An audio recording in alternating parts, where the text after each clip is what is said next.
Hello everyone and welcome back to the channel.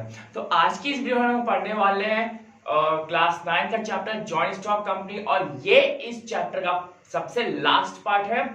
And इस video में हम लोग पढ़ने वाले हैं the OPC, that is the one person company. ठीक है, तो आइए बिना टाइम वेस्ट के स्टार्ट करते हैं।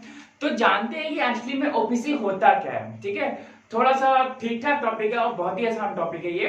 तो ओपीसी का मतलब ही है कि मतलब कि one person company. So as the name indicate one, तो मतलब यहाँ पे होता क्या है कि यहाँ पे एक आदमी जो है वो कंपनी बना सकता है, और उसको ये अलाउंसेस कौन देते हैं? ये कंपनीज एक्ट देता है। ठीक है, कंपनी का जो एक्ट है वो इसको अलाउ करता है, जो 2013 में बना हुआ था। So that allows the person to form a company खुद से। ठीक है, अपने आप से वो कंपनी बना सकता है। तो यहाँ पे आप देखते हैं कि इसका ओपीसी का मोटा मोटा अगर हम लोग हिसाब ये निकालें तो ओपीसी का मतलब ये है कि आप अकेले एक बंदा एक कंपनी वो बना सकता है, वो स्टैंड कर सकता है। क्लियर है? इसके कुछ फीचर्स हैं, इसके कुछ मेरिट्स हैं, कुछ डिमेरिट्स हैं। आइए देखते हैं क्या क्या है। So you can take the just help of your book. Easy सा टॉपिक है, छोटा सा टॉपिक है, तो इसलिए मैं यहाँ से पढ़ा रहा हूँ। ठीक है, इसके फीचर्स क्या क्या हैं देखिए। It is a form of private company, it has a legal entity separate from its member.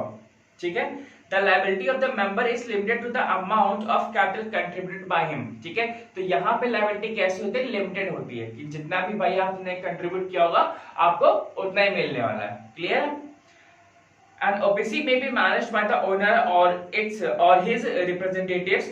An OPC will get annual account audited and file a copy to the same with the registrar of the company. Clear है? उसका जो हर जो yearly होता है तो उसका जो account है वो ऑडिट होता है। और जानते होंगे आप लोग क्या होता है। ठीक है, हर एक कंपनी में होता है, हर एक इंस्टीट्यूशन में होता है, जो भी आपका रजिस्टर्ड होता है। Okay, a minimum share capital may be prescribed for an OPC.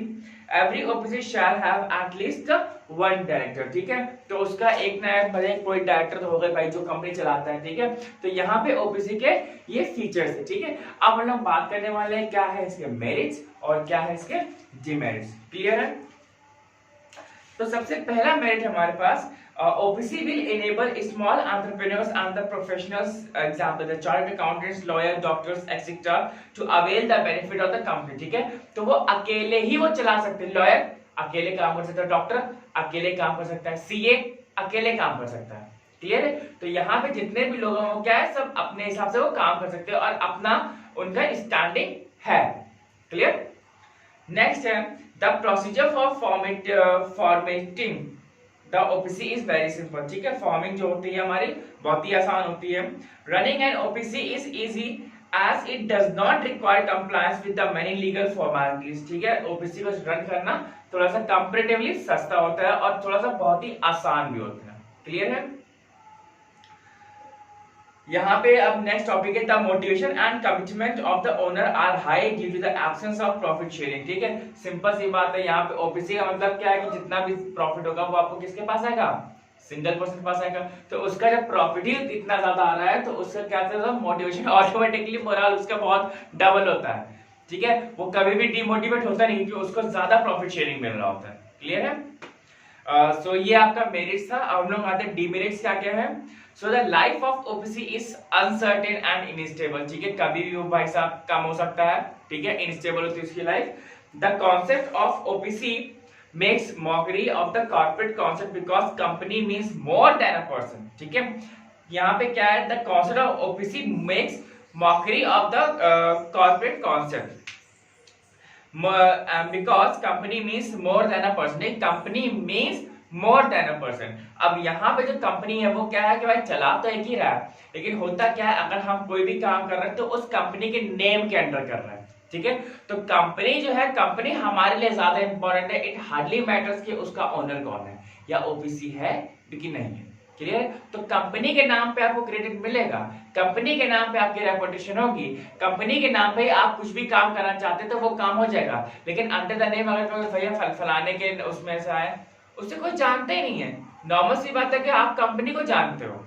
Clear है? नाइकी का ओनर कौन है? नहीं मालूम है हमें। बाटा का ओनर कौन है? हमें नहीं मालूम है।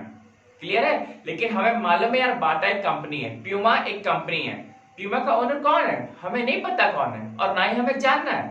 ठीक है, हमारे पास कंपनी है, हमारे पास फ्यूमा ब्रांड है, और उस ब्रांड के साथ हमारे जो भी हमें प्रोडक्ट्स मिल रहे हैं या जो भी हमें सर्विसेज मिल रही है, it's much more than enough. हमें क्या करना, क्लियर है ये चीज।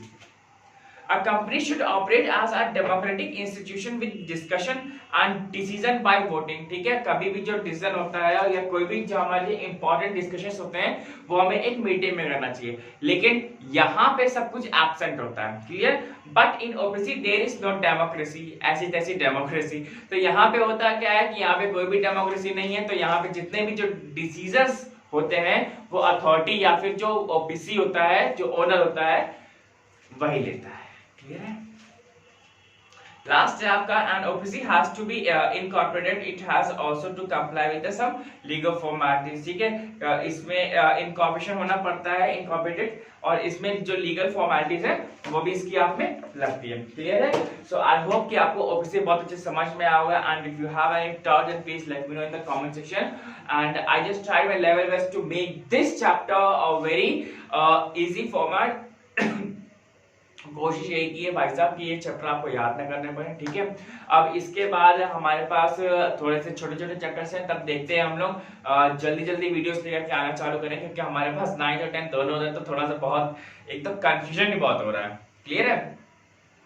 तो चलिए आज के लिए बस इतना ही, and just thank you very much, और मिलते हैं नेक्स्ट वीडियो।